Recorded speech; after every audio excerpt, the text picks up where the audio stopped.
പരിശുദ്ധാത്മാവേ എന്നിൽ വന്നു നിറയണമേ. പരിശുദ്ധാത്മാവേ കൃപ ചൊരിയണമേ. പരിശുദ്ധാത്മാവേ ശക്തി പകരണമേ. പരിശുദ്ധാത്മാവേ കൃപ ചൊരിയണമേ. പരിശുദ്ധാത്മാവേ ശക്തി പകരണമേ. നിത്യസ്തുതിക്കേറ്റം യോഗ്യമായ പരിശുദ്ധ പരമ ദിവ്യകാരുണ്യത്തിന് നിത്യസ്തുതിക്കേറ്റം യോഗ്യമായ പരിശുദ്ധ പരമ ദിവ്യകാരുണ്യത്തിന്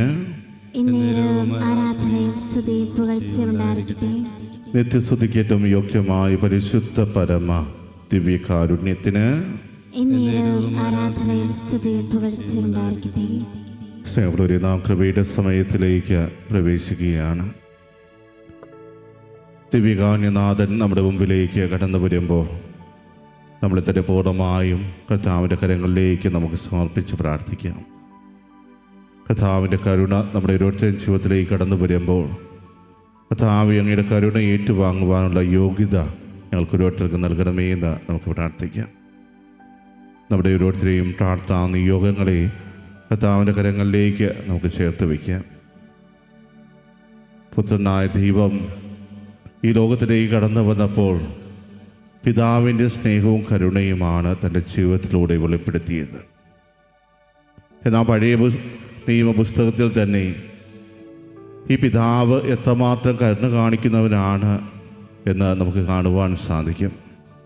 ഇന്ന് ഈ കൃപയുടെ സമയത്തിൽ ഉൽപ്പത്തി പുസ്തകം 4-ാം അധ്യായം 1 മുതൽ 16 വരെയുള്ള തിരുവചനങ്ങൾ വായിച്ച് നമുക്ക് ധ്യാനിക്കാം. ആദം തൻ്റെ ഭാര്യയായ ഹവ്വായോട് ചേർന്നു. അവൾ ഗർഭം ധരിച്ചു കായനെ പ്രസവിച്ചു. അവൾ പറഞ്ഞു, കർത്താവ് കടാക്ഷിച്ച് എനിക്കൊരു പുത്രനെ ലഭിച്ചിരിക്കുന്നു. പിന്നീട് അവൾ കായൻ്റെ സഹോദരൻ ആബേലിനെ പ്രസവിച്ചു. ആബേൽ ആട്ടിടയനും കായൻ കൃഷിക്കാരനുമായിരുന്നു. ഒരിക്കൽ കായൻ തൻ്റെ വിളവിൽ ഒരു ഭാഗം കർത്താവിന് കാഴ്ച സമർപ്പിച്ചു. ആബേൽ തൻ്റെ ആട്ടിൻകൂട്ടത്തിലെ കടിഞ്ഞൂൽ കുഞ്ഞുങ്ങളെ എടുത്ത് അവയുടെ കൊഴുപ്പുള്ള ഭാഗങ്ങൾ അവിടത്തേക്ക് കാഴ്ചവെച്ചു. ആബേലിലും അവൻ്റെ കാഴ്ച വസ്തുക്കളിലും അവിടുന്ന് പ്രസാദിച്ചു. എന്നാൽ കായനിലും അവൻ്റെ കാഴ്ച വസ്തുക്കളിലും അവിടുന്ന് പ്രസാദിച്ചില്ല. ഇത് കായനെ അത്യധികം കോപിപ്പിച്ചു. അവൻ്റെ മുഖം കറുത്തു. കർത്താവ് കായനോട് ചോദിച്ചു, നീ കോപിച്ചിരിക്കുന്നത് എന്തുകൊണ്ട്? നിന്റെ മുഖം വാടിയിരിക്കുന്നത് എന്തുകൊണ്ട്? ഉചിതമായി പ്രവർത്തിച്ച നീയും സ്വീകാര്യനാവുകയില്ലേ? നല്ലത് ചെയ്യുന്നില്ലെങ്കിൽ പാപം വാതിക്കൽ തന്നെ പതിയിരിപ്പുണ്ടെന്ന് ഓർക്കണം.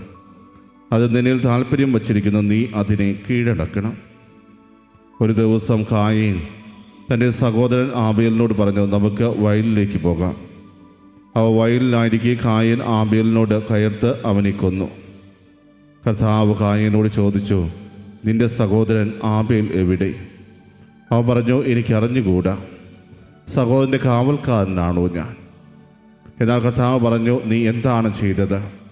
നിന്റെ സഹോദരൻ്റെ രക്തം മണ്ണിൽ നിന്ന് എന്നെ വിളിച്ചു കരയുന്നു. നിന്റെ കയ്യിൽ നിന്ന് നിന്റെ സഹോദരൻ്റെ രക്തം കുടിക്കാൻ വായ് പിളർന്ന ഭൂമിയിൽ നീ ശപിക്കപ്പെട്ടവനായിരിക്കും. കൃഷി ചെയ്യുമ്പോൾ മണ്ണ് നിനക്ക് ഫലം തരികയില്ല. നീ ഭൂമിയിൽ അലഞ്ഞു തിരിയുന്നവനായിരിക്കും. കായൻ കർത്താവിനോട് പറഞ്ഞു, എനിക്ക് വഹിക്കാവുന്നതിലും വലുതാണ് ഈ ശിക്ഷ. ഇന്ന് അവിടുന്ന് എന്നെ ഈ സ്ഥലത്ത് നിന്ന് ആട്ടിപ്പായിച്ചിരിക്കുന്നു. അവിടുത്തെ സന്നിധിയിൽ നിന്ന് ഞാൻ ഒളിച്ചു നടക്കണം. ഞാൻ ഭൂമിയിൽ ഉഴലുന്നവരായിരിക്കും. കാണുന്നവരെല്ലാം എന്നെ കൊല്ലാൻ നോക്കും. കർത്താവ് പറഞ്ഞു, ഒരിക്കലുമില്ല. കായനെ കൊല്ലുന്നവൻ്റെ മേൽ 7 ഇരട്ടിയായി ഞാൻ പ്രതികാരം ചെയ്യും. ആരും കായനെ കൊല്ലാതിരിക്കാൻ കർത്താവ് അവൻ്റെ മേൽ ഒരു അടയാളം പതിച്ചു. കായൻ കർത്താവിൻ്റെ സന്നിധി വിട്ട് ഏതിന് കിഴക്ക് നോദു ദേശത്ത് വാസമുറപ്പിച്ചു. പ്രിയമുള്ളവരെ, ഉൽപ്പത്തി പുസ്തകത്തിലെ ഈ ഒരു സംഭവം പല ആവർത്തി നമ്മൾ വായിച്ചിട്ടുള്ളതായിരിക്കാം. കായൻ്റെയും ആബേലിൻ്റെയും ജീവിതം നമ്മുടെ ജീവിതത്തിൽ ഏറ്റവും പ്രധാനപ്പെട്ട സന്ദേശം തന്നെയാണ് നൽകുക. നീ കർത്താവിന് എന്തെങ്കിലും കാഴ്ച സമർപ്പിക്കാൻ ആഗ്രഹിക്കുന്നുണ്ടെങ്കിൽ നിൻ്റെ ജീവിതത്തിലെ ഏറ്റവും നല്ല ഭാഗം കർത്താവിന് വേണ്ടി നീ കാഴ്ചവെക്കുക. കായൻ കർത്താവിന് വേണ്ടി കാഴ്ചവെച്ചു. പക്ഷേ അത് തൻ്റെ വയലിലെ ഏറ്റവും നല്ല ഒന്നായിരുന്നു എന്ന് അവനൊരിക്കലും പറയുവാൻ സാധിക്കില്ല. അതേസമയം ആബേൽ കർത്താവിന് കാഴ്ചവെക്കുവാൻ വേണ്ടി കൊടുത്തത് തൻ്റെ ആട്ടിൻകൂട്ടത്തിലെ കടിഞ്ഞൂൽ പുത്രന്മാരുടെ ഏറ്റവും കൊഴുത്ത ഭാഗം തന്നെയാണ്. ഏറ്റവും നല്ലത് ദൈവത്തിന് സമർപ്പിച്ചപ്പോൾ ആബേലിൻ്റെ ബലിയിൽ കർത്താവ് പ്രസാദിച്ചു. പ്രിയമുള്ളവരെ, ദൈവം നമ്മളിൽ നിന്ന് പ്രതീക്ഷിക്കുന്നതും അതുതന്നെയാണ്. നമുക്ക് ആവശ്യമില്ല എന്ന് കരുതുന്ന വസ്തുക്കളേക്കാൾ ഉപരിയായി ഏറ്റവും നല്ലത് തന്നെ ദൈവത്തിന് പകർന്നു കൊടുക്കുന്നവൻ, അല്ലെങ്കിൽ ദൈവത്തിന് മുമ്പിൽ ഇതാണ് എനിക്ക് ലഭിച്ചതിൽ ഏറ്റവും വലുത്, ഇതാണ് ഏറ്റവും നല്ല ഭാഗം, ഇതങ്ങ് സ്വീകരിക്കണമേ എന്ന് അപേക്ഷിക്കുന്നവൻ, തീർച്ചയായും അങ്ങനെയൊരു വ്യക്തിയായിരിക്കും കർത്താവ് സ്വീകരിക്കുക. ഇവിടെ ആബേലിൻ്റെ ജീവിതത്തിൽ സംഭവിച്ചതും അതാണ്. തൻ്റെ ജീവിതത്തിൽ തനിക്കുള്ളതിൽ ഏറ്റവും നല്ലത് തന്നെ കർത്താവിന് അവൻ കാഴ്ചവെച്ചപ്പോൾ അവനിലും അവൻ്റെ കാഴ്ച വസ്തുക്കളിലും കർത്താവ് പ്രസാദിച്ചു. അതേസമയം ഒരേപോലെ കാഴ്ചയർപ്പണത്തിന് വേണ്ടി കടന്നു ചെന്ന കായനോട് കർത്താവിന് ഒന്നും തോന്നുന്നില്ല. അവൻ്റെ കാഴ്ച വസ്തുക്കളിലേക്ക് ഒന്ന് തിരിഞ്ഞു നോക്കുവാൻ പോലും കർത്താവിന് സാധിച്ചില്ല. കാരണം അവൻ എന്തിനോ വേണ്ടി അർപ്പിച്ചതുപോലെയായിരുന്നു ആ കാഴ്ച വസ്തു. അത് കായനെ അധികം കോപത്തിലേക്ക് നയിക്കുകയാണ്. അവൻ്റെ മുഖം കറുത്തു. അവൻ വളരെ കോപിച്ചിരിക്കുന്ന അവസ്ഥയിൽ കർത്താവ് തന്നെ ചോദിക്കുന്നുണ്ട്, നീ കോപിച്ചിരിക്കുന്നത് എന്തുകൊണ്ട്? നിൻ്റെ മുഖം വാടിയിരിക്കുന്നത് എന്തുകൊണ്ട്? പിന്നീട് കർത്താവ് അവനോട് വളരെ കൃത്യമായി പറഞ്ഞു കൊടുക്കുന്നു, നീ ഉചിതമായി പ്രവർത്തിച്ചാൽ സ്വീകാര്യനാവുകയില്ലേ എന്ന്. പ്രിയമുള്ളവരെ, കർത്താവിന് കാഴ്ചവയ്ക്കുമ്പോൾ നമ്മളും ചോദിക്കേണ്ട ഒരു ചോദ്യവും ഇത് തന്നെയാണ്. ഞാൻ വളരെ ഉചിതമായിട്ടാണോ ഇത് ചെയ്തിട്ടുള്ളത്? എൻ്റെ ജീവിതത്തിൽ നിന്ന് ഞാൻ ഒരംശം കർത്താവിന് വേണ്ടി പങ്കുവയ്ക്കുമ്പോൾ ഏറ്റവും ഉചിതമായ രീതിയിലാണോ ഞാനത് കർത്താവിന് സമർപ്പിച്ചിട്ടുള്ളത്? കായൻ്റെ ജീവിതത്തിൽ അവന് ഉചിതമായത് സമർപ്പിക്കുവാൻ സാധിച്ചില്ല. അവൻ കോപിച്ചിരിക്കുന്ന അവസ്ഥയിൽ അവൻ്റെ മനസ്സിലൂടെ കടന്നു പോകുന്നത് എന്താണെന്ന് മനസ്സിലാക്കിയ കർത്താവ് തന്നെ അവനോട് പറയുന്നുണ്ട്, നല്ലത് ചെയ്യുന്നില്ലെങ്കിൽ പാപം വാതിക്കൽ തന്നെ പതിയിരിപ്പുണ്ടെന്ന് ഓർക്കണം. അത് നിന്നിൽ താല്പര്യം വച്ചിരിക്കുന്നു, നീ അതിനെ കീഴടക്കണം. അവൻ്റെ മനസ്സിലൂടെ കടന്നു പോകുന്ന ചിന്തകളെ കൃത്യമായി മനസ്സിലാക്കിക്കൊണ്ട് കർത്താവ് പറഞ്ഞു കൊടുക്കുകയാണ്, പാപം വാതിക്കൽ തന്നെ പതിയിരിപ്പുണ്ടെന്ന് നീ ഓർക്കണം. അത് നിന്നിൽ താല്പര്യം വച്ചിരിക്കുന്ന ഒന്നാണ്. അതിനെ നീ കീഴടക്കിയില്ലെങ്കിൽ അത് നിന്നെ കീഴടക്കാനുള്ള സാധ്യതയുണ്ട് എന്ന് ആ നല്ലവനായ ദൈവം കായനെ ഓർമ്മപ്പെടുത്തി. അത് ശക്തമായ ഒരു മുന്നറിയിപ്പ് തന്നെയായിരുന്നു. നിന്നിൽ പാപം നോട്ടമിട്ടിരിക്കുന്നു. ആ പാപത്തെ നീ കീഴടക്കിയില്ലെങ്കിൽ നീ പാപത്തിൻ്റെ അടിമയായിത്തീരും. ആ പാപം നിന്നെ പൂർണ്ണമായും കീഴടക്കുമെന്ന് ശക്തമായ ഒരു മുന്നറിയിപ്പ് കായന് കർത്താവ് നൽകുമ്പോൾ അത് സ്വീകരിക്കുവാൻ കായൻ തയ്യാറാകുന്നില്ല. ഓൾറെഡി അവൻ്റെ മനസ്സിലൂടെ അവൻ തീരുമാനിച്ചുറപ്പിച്ചിരുന്നു എങ്ങനെയാണ് തൻ്റെ സഹോദരനെ വകവരുത്തേണ്ടതെന്ന്. അതുകൊണ്ട് തന്നെയാണ് സഹോദരനോട് വരൂ നമുക്ക് വയലിൽ പോകാം എന്ന് പറഞ്ഞുകൊണ്ട് അവനെയും കൂട്ടി വയലിലേക്ക് പോകുന്ന കായനെ നമ്മൾ പിന്നീട് കാണുക. അവിടെ വെച്ച് പെട്ടെന്ന് അവനുമായിട്ട് കയർത്ത് അവനെ കൊന്നുകളയുന്ന ഒരവസ്ഥയിലേക്ക് എത്തുന്നു. പ്രിയമുള്ളവരെ, നമ്മളും ശ്രദ്ധിക്കേണ്ട ഒരു മേഖലയാണത്.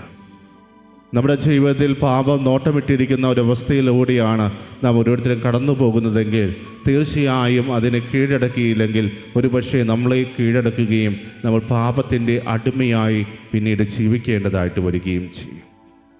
അതുകൊണ്ട് നമ്മുടെ മനസ്സിൽ പാപത്തിൻ്റേതായ ഒന്നിനും സ്ഥാനമില്ല എന്ന് തീരുമാനിച്ചുറപ്പിക്കുക.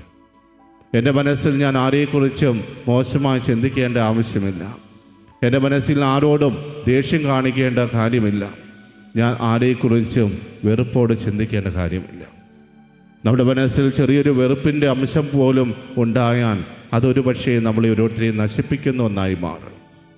ആ വെറുപ്പ് നമ്മളിൽ കിടന്ന് വളർന്ന് വലുതാവുകയും പിന്നീട് ആ വെറുക്കുന്ന വ്യക്തിയെ എങ്ങനെയെങ്കിലും അവസാനിപ്പിക്കണം എന്നൊരു ചിന്തയിലേക്ക് നമ്മളെ നയിക്കുകയും ചെയ്യും. കായൻ്റെ ജീവിതത്തിൽ സംഭവിച്ചതും അതാണ്. ഞാനും എൻ്റെ സഹോദരനും ദൈവത്തിന് ബലിയർപ്പിക്കുവാൻ പോയി. പക്ഷേ എൻ്റെ കാഴ്ച വസ്തുക്കൾ അവൻ സ്വീകരിച്ചില്ല. എന്നേക്കാൾ കൂടുതൽ ഇഷ്ടം കർത്താവിന് അവനോടായിരുന്നു. ആ ഒരു ചിന്ത അവനെ തളർത്തിക്കളഞ്ഞു. അതോടൊപ്പം തന്നെ തൻ്റെ സഹോദരനോട് അവന് അസൂയയായി, വെറുപ്പായി. പ്രിയമുള്ളവരെ, നമ്മുടെ ജീവിതത്തിലും ഇതുപോലെ സംഭവിക്കാറില്ലേ? എന്നേക്കാൾ ഉപരിയായി അവനെ കർത്താവ് സ്വീകരിക്കുമ്പോൾ, അവൻ്റെ ജീവിതത്തിൽ കർത്താവ് ഒത്തിരിയേറെ നന്മകൾ ഭക്ഷിക്കുമ്പോൾ എനിക്ക് അസ്വസ്ഥതകൾ തോന്നാറുണ്ടോ? എനിക്ക് ആ വ്യക്തിയോട് വെറുപ്പ് തോന്നാറുണ്ടോ? ആ വ്യക്തിയെ എങ്ങനെയെങ്കിലും എന്നിൽ നിന്ന് അകറ്റുവാൻ ഞാൻ ആഗ്രഹിക്കാറുണ്ടോ? പ്രിയമുള്ളവരെ, അങ്ങനെ ഒരു ചിന്താഗതിയിലൂടെയാണ് നമ്മൾ മുന്നോട്ട് പോകുന്നതെങ്കിൽ കർത്താവ് നമ്മോടും പറയുന്ന മുന്നറിയിപ്പ്, നിന്നെ പാപം നോട്ടമിട്ടിരിക്കുന്നു, നീ അതിനെ കീഴടക്കം എന്ന് തന്നെയാണ്. ഇവിടെ കായൻ ആബേലിനെ കൊന്നു കഴിഞ്ഞപ്പോൾ കർത്താവ് ചോദിക്കുന്നുണ്ട്, നിന്റെ സഹോദരൻ എവിടെയാണ്? ഞാൻ എൻ്റെ സഹോദരൻ്റെ കാവൽക്കാരനാണോ? എനിക്ക് അവനെക്കുറിച്ചൊന്നും അറിയില്ല എന്ന് പറയുമ്പോഴും എല്ലാം കാണുന്ന ദൈവം അവനോട് പറയുന്നുണ്ട്, നീ ചെയ്ത പാപം ഇതാ എൻ്റെ മുമ്പിലുണ്ട്. നിന്റെ സഹോദരൻ്റെ രക്തം നീതിക്ക് വേണ്ടി കരയുന്നത് എനിക്ക് കാണുവാൻ സാധിക്കുന്നു. പിന്നെ നീ എന്താണ് ഇങ്ങനെ പറയുന്നത്? പിന്നീട് അവന് ശിക്ഷ വിധിക്കുന്ന ദൈവത്തെയാണ് നമ്മൾ കാണുക. ഈ ശിക്ഷാവിധിയെല്ലാം കാണുമ്പോൾ കായൻ കർത്താവിനോട് പറയുന്നുണ്ട്, എനിക്ക് വഹിക്കാവുന്നതിലും വലുതാണ് ഈ ശിക്ഷ. ഇന്ന് അവിടുന്ന് എന്നെ ഈ സ്ഥലത്ത് നിന്ന് ആട്ടിപ്പായിച്ചിരിക്കുന്നു. അവിടുത്തെ സന്നിധിയിൽ നിന്ന് ഞാൻ ഒളിച്ചു നടക്കണം. ഞാൻ ഭൂമിയിൽ ഉഴലുന്നവനായിരിക്കും. കാണുന്നവരെല്ലാം എന്നെ കൊല്ലാൻ നോക്കും. ഇതെല്ലാം പറഞ്ഞു കഴിഞ്ഞപ്പോഴാണ് കായന് താൻ ചെയ്ത തെറ്റിൻ്റെ ഗൗരവം തിരിച്ചറിയാൻ സാധിച്ചത്.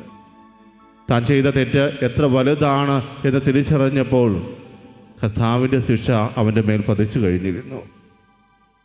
ആ ശിക്ഷയെക്കുറിച്ച് ചിന്തിക്കുമ്പോഴാണ് ഇതൊരിക്കലും തനിക്ക് വഹിക്കാൻ പറ്റുന്ന ഒരു ശിക്ഷയല്ല. ഞാനൊരു കൃഷിക്കാരനാണ്, പക്ഷേ ഈ ഭൂമി എനിക്ക് വിളവ് നൽകില്ല എന്ന് പറയുമ്പോൾ പിന്നെ ഞാൻ കൃഷി ചെയ്തിട്ട് എന്ത് പ്രയോജനമാണുള്ളത്? ഞാൻ എല്ലാവരിൽ നിന്നും ഒറ്റപ്പെടുന്ന ഒരവസ്ഥയിലേക്കാണ് ഇതെന്നെ കൊണ്ടെത്തിക്കുന്നത്.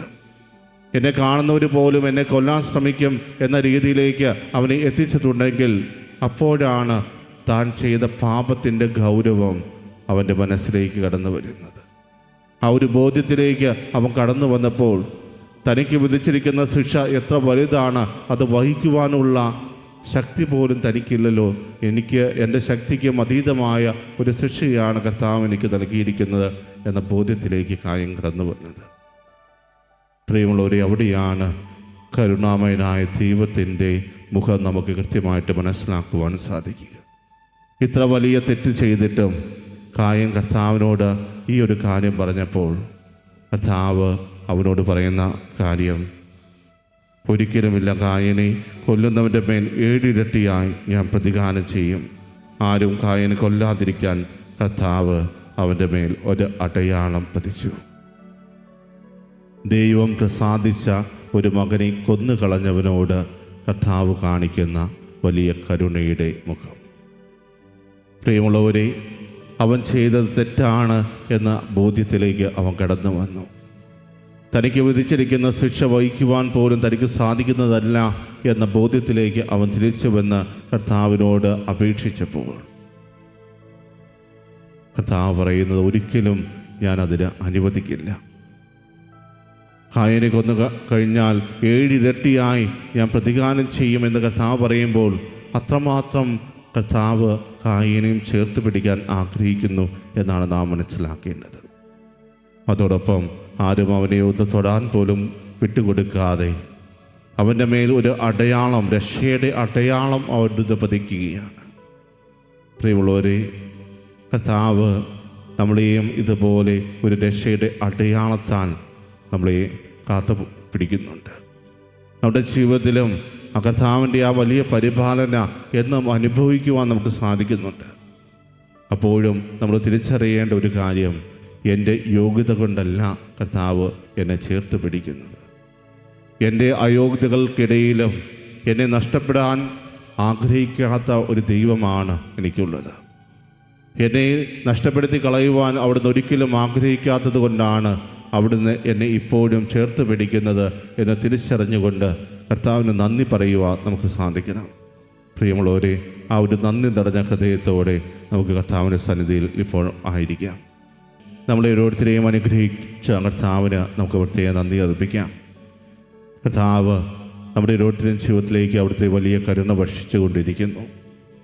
നമ്മൾ പാപം ചെയ്ത് അകന്നു പോയാലും നമ്മെ തള്ളിക്കളയുവാൻ അവിടുന്ന് ആഗ്രഹിക്കുന്നില്ല.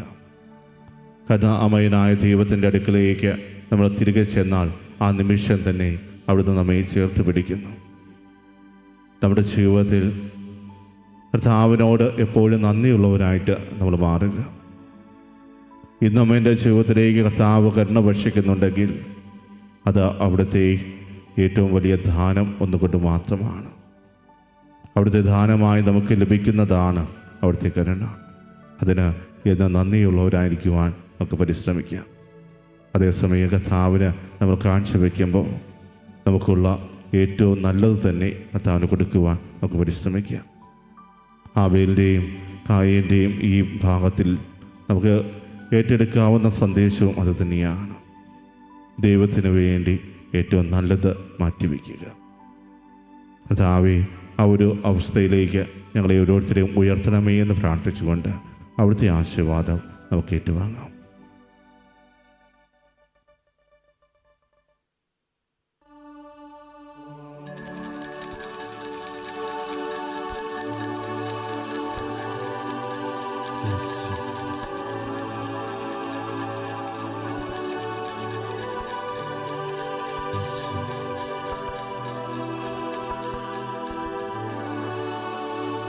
പരിശുദ്ധ പരമമാ ദിവ്യകാരുണ്യമേ, എന്നുമെന്നും അങ്ങേയ്ക്കാരാധന. പരിശുദ്ധ പരമമാ ദിവ്യകാരുണ്യമേ, എന്നുമെന്നും അങ്ങേയ്ക്കാരാധന. പരിശുദ്ധ പരമമാ ദിവ്യകാരുണ്യമേ,